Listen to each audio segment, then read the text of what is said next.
The key to getting a crispy image in your video has a lot to do with lighting. But even before we get to lighting, I'm gonna talk about the settings that I use to get the crispiest video out of my Sony cameras. Let's get into it. This could be used all across the board because it's general settings. So whether you have Canon, Blackmagic, whatever camera you're using, you should be using Sony, but that's a whole nother story. I'm gonna get into all my settings that I use to get my videos looking crisp and proper. Regardless if you're a beginner or you're experienced, a setting that is very important is the picture profile. I always tell people, try to shoot in a log profile because it'll give you the best colors that you can get in post. If you ain't there yet, keep it on the regular picture profile and work your way over. Or to my Sony users, if you got a camera with Cinetone, definitely throw that on. But you should be shooting in S-Log3 or S-Log2.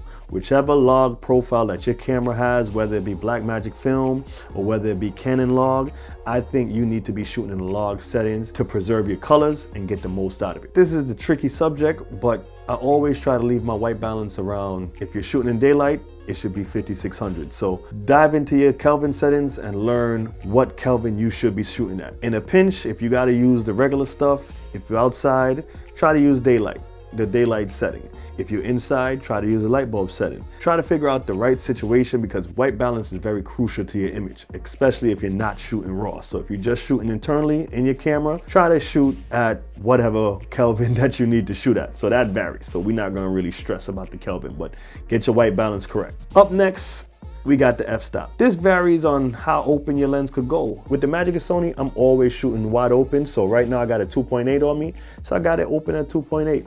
If I could get a 1.4, if I could get a 1.8, I'm always gonna try to shoot open, depending on the situation. So that's where my f-stop is at a 2.8. Let's talk about frame rate. If you're not shooting slow motion, which if you're beginning, you probably shouldn't be shooting slow motion anyway, I always shoot at 24 frames per second or 23.98, blah, blah, blah, blah, blah. But try to keep it around 24 frames a second. If you wanna get a nice extra sharp look, you might go to 30, but I ain't going higher than 30. I usually stay around 24 frames a second. Now that we're talking about frame rate, we gotta go to shutter speed. Now, depending on what camera you have, it might be a shutter speed or shutter angle, but majority of cameras like this, they shoot with a shutter speed. If you're shooting at 24 frames a second, this is the rule, right? Any frame rate. You always want to double your shutter speed. So for example, we're shooting at 24 frames a second, my shutter speed is gonna be 1/50. It gives you that nice motion blur and it makes your footage look great. If you don't believe me, try it for yourself. But 24 frames a second, your shutter speed should be 1/50. Now we get to the beloved ISO. And this is gonna depend on your camera, on your image. I could go into it deep, but a lot of times I like to leave my camera at the base native ISO. So with my Sony camera, I try not to go under 800, depending on how bright or dark the scene is. Now, if it's a dark scene, you gotta crank that ISO up a little bit, and you could throw a little bit of noise reduction on your footage in post if you got a computer that can handle it, but I try to stick between 800 and 1600, or just depending on the scene and how much light I have. I always shoot in 4K.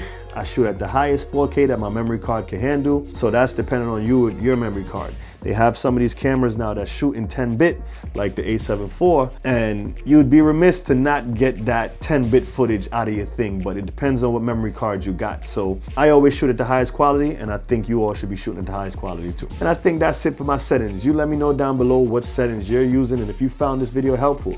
If you know people struggling with their settings, hit the share button and send it to them. Maybe they might get some help. And I'll catch you guys in the next one.